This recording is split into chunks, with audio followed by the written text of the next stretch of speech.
Railway station તેલી નદી જ્યાં મહાદેવનું મંદિર અને શિવ ભગવાનનું મંદિર છે, સંતોષી માતાજીનું મંદિર છે અને સીતરા માતાજીનું મંદિર છે. આ મંદિર તોડવાના પ્રયત્ન કર્યા અને બબે વાર જેસીબી બંધ થઈ ગઈ. મિત્રો, આસ્થા અને ધાર્મિક વસ્તુ હોય અહીંયા નુકસાન ના કરી અને બીજો કોઈ રસ્તો કાઢી એવું થઈ શકે એમ છે. અને આ મંદિર છે ને અંદાજિત 50-60 વર્ષ જૂનું મંદિર છે એવું. હે બાપુ, બરાબર છે ને? 50-60 વર્ષ જૂનું મંદિર છે ને.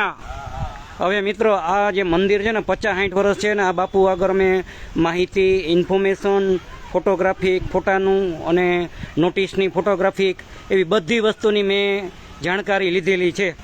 બીજું, અમે આ સોશિયલ મીડિયા વાપરી છે ને 2011થી કરી અને 2025 દરમિયાન, જેમાં માનવતા અને રાષ્ટ્રીયતાના નૈતિકતાના ધોરણે, જેમાં લોકહિતની ગણતરી હોય, બરાબર, લોકોનું નુકસાન ના થાય એવી ગણતરી. પણ ખંભાળિયા નગરપાલિકા એવું કાંઈ ઈચ્છતી નથી. તેમજ ખંભાળિયાના નગરપાલિકાના અમુક લોકોને મારી જાણકારી મુજબ તમે જે કંઈ પણ કરો કાયદાકીય રીતે કરો, કાયદાની ઉપર જઈને ના કરો, લોકોની આસ્થા અને ધાર્મિકતા સાથે ના ખેલો એવી મારી વિનંતી. અને બીજું, અમે અહીંયા લગભગ આ ત્રીજી વાર કે ચોથી વાર આવ્યા ટ્રેક્ચરની માહિતી માગવાની થાય, જે કેવું લોખંડ વાપરવામાં આવેલ છે અને પીએમસીનો માણસ, ટીપીઆઈનો માણસ હાજર છે કે નહીં એની અમે જાણકારી મેળવવાનો પ્રયત્ન કરેલ હોય, બરાબર. અને અત્યારે જોઈ લ્યો, નદીમાંથી પાણી જાય છે, આમાં રોડ રસ્તા અને આમાં સિમેન્ટનો માલ હોય. હવે તમે જોઈ લેજો ઓ મિત્રો, તમને કાલ સવારે એમ ના થાય કે ખંભાળિયાવાળા સત્યસેના સમાચાર અને સત્વારા સેના એજ્યુકેશન એન્ડ ચેરિટેબલ ટ્રસ્ટ તેમજ NSUI દેવભૂમિ દ્વારકાના જિલ્લા મંત્રી, બરાબર, તેમજ સોશિયલ વર્કર તરીકે કામ કરતા, જેનો મુખ્ય ઉદ્દેશ્ય મિશન બાદ તરીકે કરાટે દીકરીઓને શીખવાડવાની ગણતરી હોય, કોઈ પણ સમાજની દીકરી, બેન દીકરી માટે. હવે મારે તમને આ બતાવવું છે કે આ નદીની અંદર જોઈ લ્યો, આ નદીની અંદર સ્ટ્રક્ચર પાથરવાના છે, પણ આમાં પેલવેલા પાણીની નિકાલની વ્યવસ્થા કાંઈ કરી નથી. હવે આવા સ્થિતિની અંદર કેવી રીતે બધું થાય એ તમે સમજી શકો છો. આ જોઈ લ્યો. મારે તમને આમાં શું કહેવું મિત્રો, આ લોકો 30-30 કરોડના કામ લે, આમાં કોણ પેલવેલા લે છે? અમે એમાં જાણકારી મેળવી છે કે આ જે કંઈ પણ માહિતી છે તમે આમાં જુઓ. હજી હું તમને આ રસ્તો છે ને મોટો કેમેરો કરી અને દેખાડું હો મિત્રો, જોઈ લેજો દોસ્તો. હવે તમે આમાં જોઈ શકો છો મિત્ર, આ લોખંડ જોઈ લ્યો કેવું પાથેરું છે, આ લોખંડ પાથેરું છે, જોઈ લ્યો દોસ્તો. આમાં મારે ઝૂમ કરીને મારે તમને બતાવવું પડે છે, કેમ કે વચ્ચે અહીંયા છે ને આ લોકોએ કાંઈ આવવા જવાનું કે કાંઈ સુવિધા કરી નથી.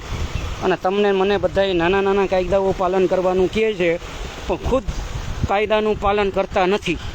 જો ખરેખર કાયદાનું પાલન કરતા હોય ને, તો જ્યાં રોડનું કામ હાલતું હોય ને ત્યાં આ લોકોને પેલવેલા બોર્ડ મૂકવો જોઈએ અને કેટલા માણસો કામ કરે છે એની વિગત, એમાં ટીપીઆઈના માણસની વિગત, પીએમસીના માણસની વિગત, પછી એનું એડ્રેસ, મોબાઈલ અને સરકારશ્રીની યોજના, સરકારશ્રીના પરિપત્ર, ઠરાવો અને ગાઈડલાઈન મુજબ કોઈ પણ કામ કરતા નથી.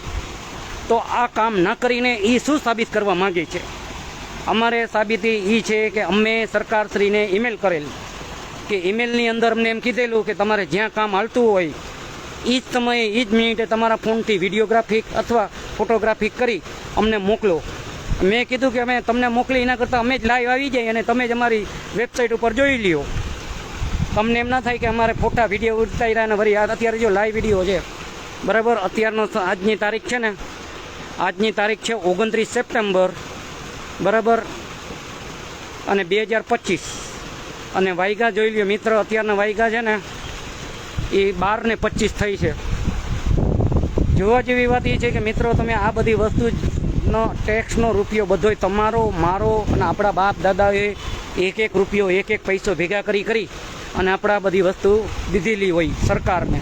અને સરકાર અમુક વર્ષો પછી આવી રીતે કામ લેતા હોય, તો આવી રીતે કામ લ્યો એનો અમને વાંધો નથી. લ્યો, રાબેતા મુજબ શું છે, પરિવર્તન એ સંસારનો નિયમ છે, પણ પરિવર્તન એવું કરો કે નાના માણસોને કાંઈ નુકસાન ના આવે.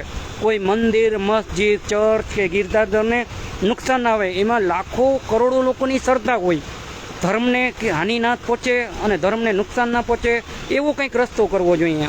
શિક્ષિત દરજાના માણસ, ચીફ ઓફિસર સાહેબ, IAS સાહેબ, GS સાહેબ, બરાબર, IPS સાહેબ, તેમજ ક્રમવાઇઝ અધિકારીઓ સાહેબ, આ તમે આ બધું જોઈ લ્યો, વિડીયો જોઈ લ્યો. એકવાર ખાલી મનુષ્ય તરીકે ધર્મ છે ને એને યાદ રાખજો, બરાબર. મારે બીજું કંઈ આમાં કહેવું નથી. અને બીજું, આવનાર સમયમાં જો આવી રીતે પુલ કે બ્રિજ બનશે કાંઈ પણ અને આની નુકસાની થશે તો એની જવાબદારી કોણ લેશે? હજી જોઈ લ્યો. હવે કેમ કે હું આમાં પોતે પડી જાઉં એવી સ્થિતિ છે. આ તમે જોઈ લ્યો, આ બધા વીડિયાના આ ગટરના પાણીમાંથી હવે આમાં સિમેન્ટનો માલ કેવી રીતે જામે કે શું છે. માઈનો કે વરસાદ પડ્યો પણ પહેલવેલા તમારે આ બધી વ્યવસ્થા પહેલવેલા કરવી જોઈએ. માવતર તમે આમાં જે કંઈ પણ કરો નિયમ અનુસાર કરો, નિયમની ઉપર જઈને ના કરો. કોઈ જાનમાનીને નુકસાન ના થાય. આની માથેથી મોટા મોટા વાહનો કે મોટા મોટા નીકળશે, બરાબર. પૂર્વ સમયની અંદર આપણે બ્રિજ, પુલ, રોડ, રસ્તા એમાં મોટા મોટા ભૂવા પડી ગયા, બરાબર. એ કઈ રીતના કામ કર્યા, કોને કર્યા, એની કાંઈ વિગતો લખવામાં આવતી નથી. અને સરકારશ્રીની ગાઈડલાઈન મુજબ કાંઈ બન્યું નહોતું. એના પરિણામે આ સૌ લોકોએ ભોગવ્યા. તો શું અત્યારે જે બનવા જઈ રહ્યું છે એનું એ પાછું સૌ લોકો ભોગવશે? મારો કહેવાનો મતલબ સીધો ને સાફ, બરાબર. જે કંઈ પણ કરો કાયદાકીય રીતે કરો, કાયદાની ઉપર જઈ અને આમ લોકોને આસ્થા કે ધર્મ એક સાથે નાખેલો. કોઈ મંદિર, મસ્જિદ કે ચર્ચા કે ગિરજાઘર તૂટે નહીં, કોઈ ધાર્મિક દેવાલય તૂટે નહીં, એવો કોઈ રસ્તો કરી અને કરો, બરાબર. અને મારો કહેવાનો મતલબ સીધો ને સાફ, બરાબર. ના તમે જોયું ને, હજી એકવાર તમને બતાવી દઉં. આ લોકો ટ્રેક્ચર લોખંડ જે પાથર્યું છે એ તમે જોઈ લ્યો. લોખંડના સરિયા જોઈ લ્યો.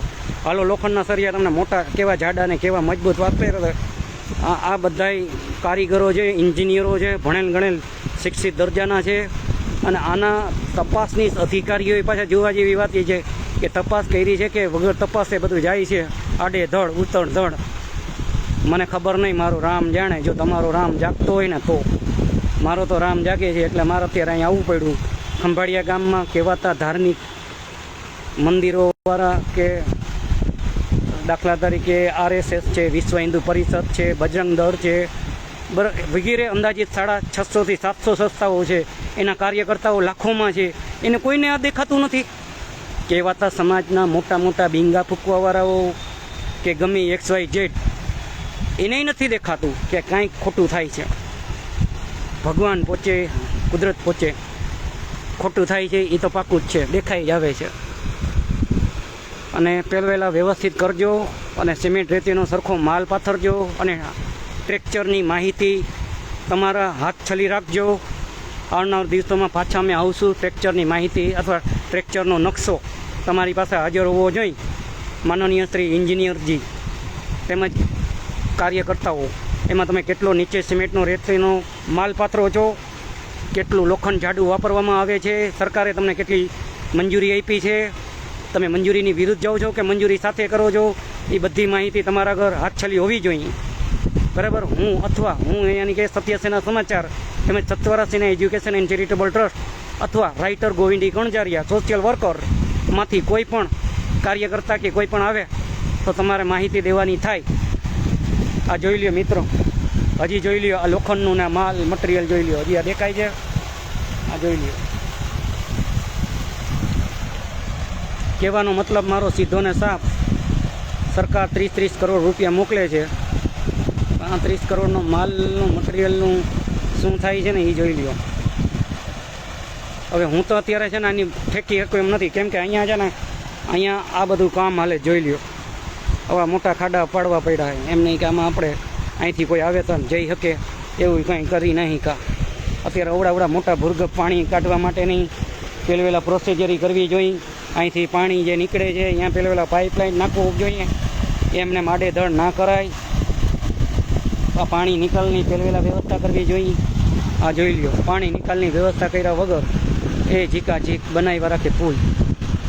જય હિન્દ, જય ભારતીય સંવિધાન. આપનો વિશ્વાસુ રાઇટર ગોવિંદી ગણચારિયા, સોશિયલ વર્કર. જય હિન્દ.